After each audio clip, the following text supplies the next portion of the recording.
El remate, con Miguel Ángel González Suárez.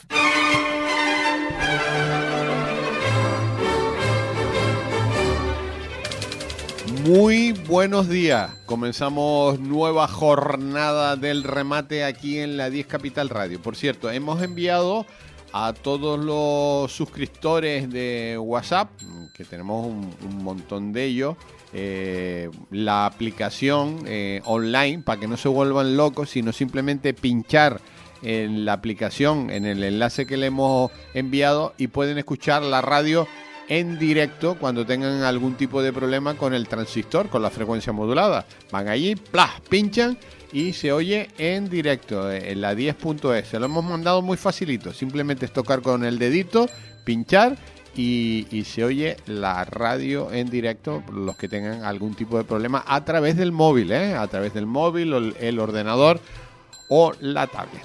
Bueno, saben que nos encanta recordar los titulares de hace un año y sacar algunos titulares. Y hace un año moría, un día como hoy, uno de los grandes de la literatura, Mario Vargas Llosa, el último gran genio de la literatura latinoamericana. Él moría a los 89 años, un día como hoy. Y hace un año, importante, esto es muy importante para Tenerife, hace un año el titular era, hace un año, en todos los medios de comunicación de Canarias, un joven ingeniero canario propone un sistema para reducir los atascos en un 35%, no en un día, en un 35%, casi en la mitad, o por lo menos en un tercio, más de un tercio. El joven se llama Oliver Castilla, esto salía en los medios, lagunero de 24 años, diseña un proyecto pionero con semáforos inteligentes en las autovías. Dice que el proyecto ya estaba respaldado por el Cabildo de Tenerife, que promete la movilidad sin grandes costes ni obra. Esto fue un año. Ha pasado un año y ya saben que no ha pasado nada. Ni semáforos, ni no semáforos, ni se han puesto, ni se han dejado de poner. Ya el joven no es joven, ya no es inteligente, ya no existen los semáforos. Bueno, esto es lo que nos cuentan y verán que después no se hace absolutamente nada. Hoy se cumplen 1516 días de la guerra entre Rusia y Ucrania, tremendo. 4 años y 49 días, Vamos para 4 años y 2 meses y verán que nadie hace absolutamente nada para parar esta guerra que ya solo a los españoles nos ha costado hasta enero 17.000 millones de euros, que podíamos usarlos en otras cosas. Bueno, pues ya lo hemos gastado en la guerra de Ucrania. Y por otro lado, ya saben que tuvimos 40 días de guerra en Oriente Próximo, en Oriente Medio, en Irán. Y después de los 40 días se propuso un plan, una tregua de 2 semanas. De esa tregua ya hemos gastado 6 días, Ya estamos en el 6º día de tregua, de alto el fuego. Y bueno, de momento tampoco ha pasado absolutamente nada. Saben que el estrecho de Hormuz está bloqueado. Y hoy es martes 14 de abril de 2026 ya. Y hoy es el Día de las Américas. El Día Mundial de las Américas se celebra el 14 de abril y tiene como objetivo dar a conocer la soberanía, así como la unión existente entre las repúblicas americanas de forma voluntaria dentro de una comunidad continental para alcanzar la paz y la solidaridad de los pueblos. Por lo tanto, hoy es el Día Mundial de las Américas. Vamos con las efemérides y nos vamos a 1182, un día como hoy en España. Se inaugura la mezquita de Sevilla, cuyas obras se habían iniciado 10 años antes. En 1632, en la batalla de Rain, los suecos derrotan al Sacro Imperio Romano durante la Guerra de los 30 días.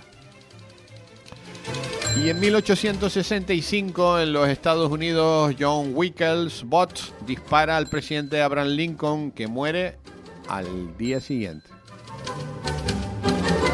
Y en 1909, un día como hoy, día triste, en la ciudad de Adana, en Turquía, el gobierno otomano, que antes de ser Turquía era otra cosa, asesina a unos 30.000 cristianos armenios. 30.000. Masacre de Adana.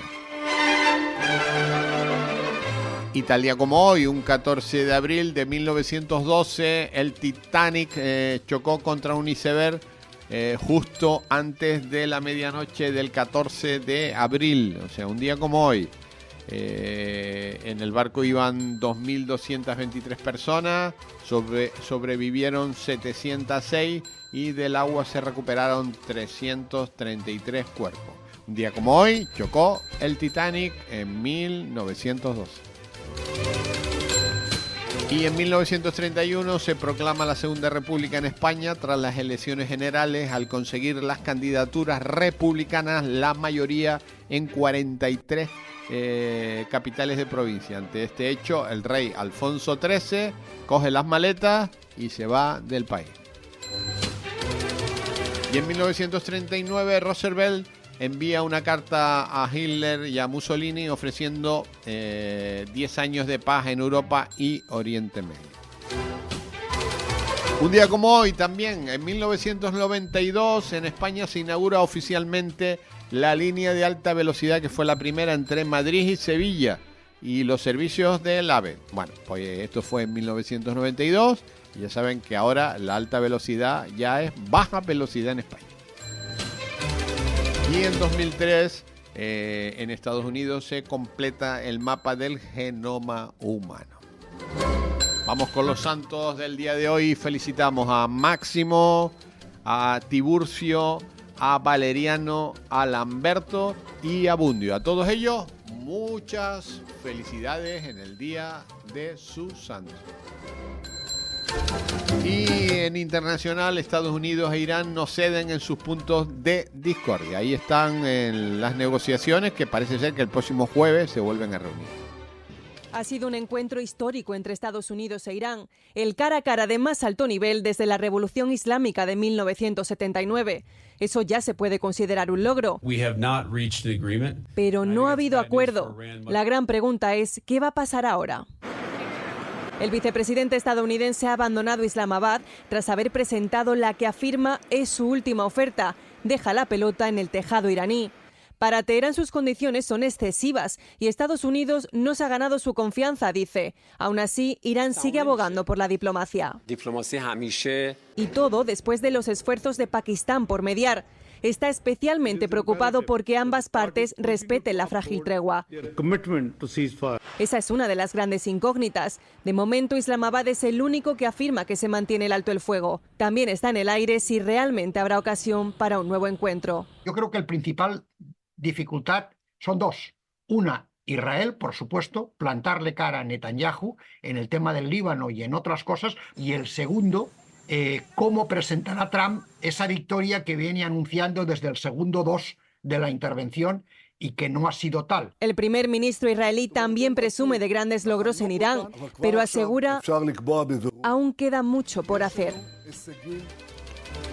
Y Trump, bueno, ya saben cómo es, arremete contra todo el mundo. Ahora contra León XIV, contra el Papa. Dice que es terrible en política exterior. Tras criticar la guerra, y el Papa defiende su obligación moral, la de este y la de todos los papas, que ha sido siempre la paz. El presidente de Estados Unidos ha buscado directamente el choque con el Papa León XIV por las críticas del pontífice a su política belicista y de inmigración. No me gusta lo que está haciendo. Está a favor del crimen y de que Irán tenga bombas atómicas, asegura Trump, que resume: no soy fan del Papa. En su red social, Trump se dibuja como Jesucristo.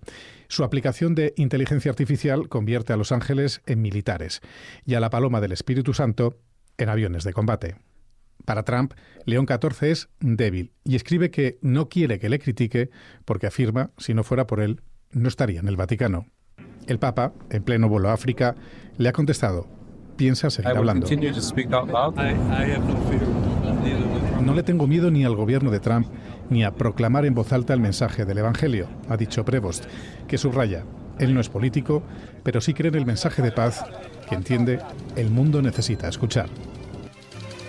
Y después de las elecciones del domingo en Hungría, con la derrota por goleada a Orbán, von der Leyen se pone manos a la obra con el futuro nuevo gobierno húngaro. La presidenta de la Comisión Europea, Ursula von der Leyen, ha asegurado que quiere avanzar de forma rápida en el restablecimiento de las relaciones entre Bruselas y Budapest. Sus declaraciones llegan un día después de que Péter Magyar lograra la victoria en las elecciones húngaras y pusiera fin a los 16 años de poder ininterrumpido de Viktor Orbán. Magyar y su partido se encaminan a obtener una supermayoría que necesitará para revertir las profundas reformas impulsadas por Orbán. The people of Hungary have spoken and they have reclaimed their European path. Of course, we will start working with the government as soon as possible. Se espera que los contactos entre Bruselas y Budapest comiencen de inmediato una vez que Magyar asuma formalmente el cargo, previsiblemente a mediados de mayo. La Comisión Europea mantiene congelados actualmente unos 17.000 millones de euros en fondos de cohesión y recuperación COVID debido a diversos conflictos legales con Budapest relacionados con el Estado de Derecho, la independencia judicial, la libertad académica, la legislación de asilo y los derechos LGBTQ+. Para Magyar, la liberación de los fondos europeos es una prioridad absoluta. El futuro primer ministro cree que su supermayoría le permitirá aprobar las reformas necesarias y cumplir las condiciones establecidas por la Comisión para desbloquear los fondos. Y Pedro Sánchez pide a China un papel clave en la paz global durante su visita a Pekín. El presidente del gobierno español, Pedro Sánchez, ha pedido a China que desempeñe un papel más activo en favor de la paz internacional durante su visita oficial al país. Desde Pekín, Sánchez instó al gobierno chino a implicarse más en la resolución de conflictos globales y a contribuir a la estabilidad internacional. El líder español subrayó la importancia de que grandes potencias como China actúen como mediadores. Pero creo que China puede hacer más. Por ejemplo, exigiendo, como está haciendo, que el derecho internacional se cumpla y cesen los conflictos en el Líbano, en Irán, en Gaza, en Cisjordania y también en Ucrania.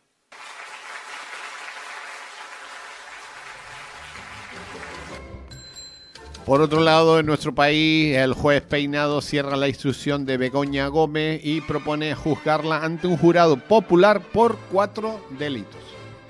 El juez Juan Carlos Peinado propone juzgar ante un jurado a Begoña Gómez porque cree que utilizó la posición de su marido para potenciar su carrera profesional. Le acusa de quedarse con los fondos privados que aparentemente captaba para la cátedra, para aumentar su patrimonio personal. Y asegura el juez que a cambio de esos patrocinios, la contraprestación era dar a esas empresas un trato de favor en contratos públicos, aprovechando que Pedro Sánchez es el presidente de España.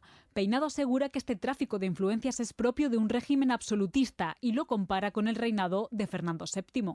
Además, le imputa otros 3 delitos: malversación, apropiación indebida y corrupción entre particulares. Por eso propone juzgar también a la que es su secretaria, Cristina Álvarez, por trabajar para ella en sus asuntos privados, y al empresario Juan Carlos Barrabés. Han sido 2 años de investigación en los que Peinado ha tomado declaración como testigo en Moncloa al presidente del gobierno, también al ministro Félix Bolaños, al que trató de imputar, una decisión que tumbó el Supremo. También la Audiencia Provincial ha rectificado a Peinado en varias de sus decisiones. Vetó, por ejemplo, la línea de investigación sobre el rescate de Air Europa. Nos venimos a Canarias y atentos con estos datos que vamos a dar. El gobierno canario devolverá este año otros 150 millones de fondos Next Generation. ¿Se acuerdan los Next Generation? Que nos prometieron, que venían, que iban a repartir dinero. Bueno, pues se está devolviendo dinero porque no se está aplicando. El archipiélago tiene una asignación total de estos recursos de la Unión Europea aprobadas por la pandemia para 2021-2026, o sea, 5 años, eran 1.727 millones que nos daba Europa. a los canarios para hacer proyectos. De los que al cierre de 2025 solo se han consumido 944. Bueno, un poquito más del 55% se ha consumido. Ahora restan por gastar 728 millones en 8 meses, porque se termina. Y ya si no hemos gastado en 4 años, hemos gastado 944, pues imagínense para gastar 728 en 8 meses. Lo tenemos complicado. Queda por gastar el 42%. Ya se han devuelto 55 millones y ahora vamos a devolver otros 50. O sea que hemos devuelto 200 millones y probablemente no podamos gastarlo. Por lo tanto, cero patatero para quien gestione este tema. Cero patatero. Y atentos con este dato también, los aeropuertos de Canarias cierran marzo, atentos, con más de 5 millones de pasajeros, pero con un descenso de casi el 1%. Hemos tenido el 1% menos de pasajeros. Esto es grave, ¿eh? De la cifra total de viajeros, casi 5 millones, de los cuales en vuelos comerciales 1.700.000 fueron vuelos nacionales, con un 3% menos, y el resto, 3.200.000, lo hicieron en vuelos internacionales con un 0,4%. Pero en total, casi un 1% menos de pasajeros en marzo. O sea, dato a estudiar. Y Canarias exige al Estado un plan de choque para las islas ante el posible desabastecimiento de queroseno, del combustible para los aviones. Fernando Clavijo manda una batería de cartas dirigidas a Pedro Sánchez y a los ministros de Transporte, Industria, Turismo y Economía para que cualquier medida contemple lo específico que son las Islas Canarias y no se nos deje fuera, como ya se nos ha dejado en varias ocasiones. Y el Instituto Geográfico Nacional ha detectado entre el pasado sábado y la madrugada del lunes un nuevo episodio de actividad sísmica bajo Tenerife, en 2 puntos diferenciados, en el entorno de Izaña y al oeste de las Cañadas del Teide. Los compradores extranjeros se hacen con 90.000 viviendas en Canarias en la última década, el 35% del total. En los últimos 10 años, los extranjeros han comprado el 35% de las viviendas.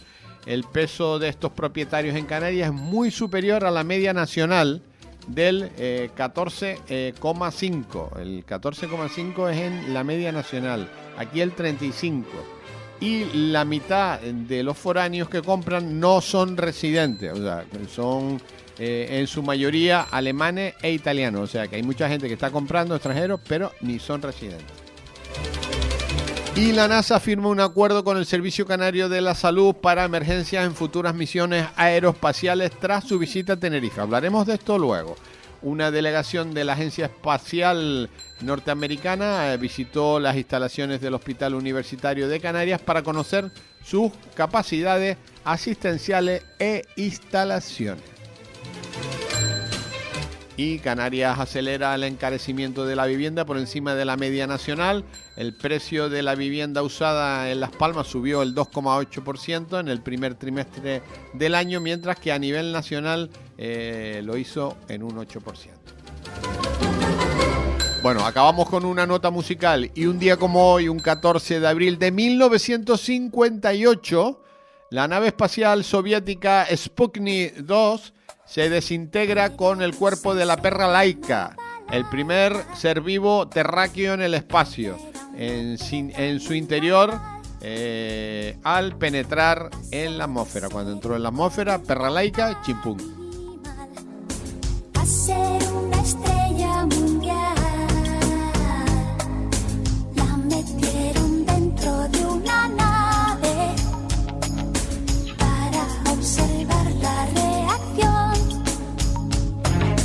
Ella fue la primera astronauta en el espacio exterior, en el espacio exterior.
Capital Radio.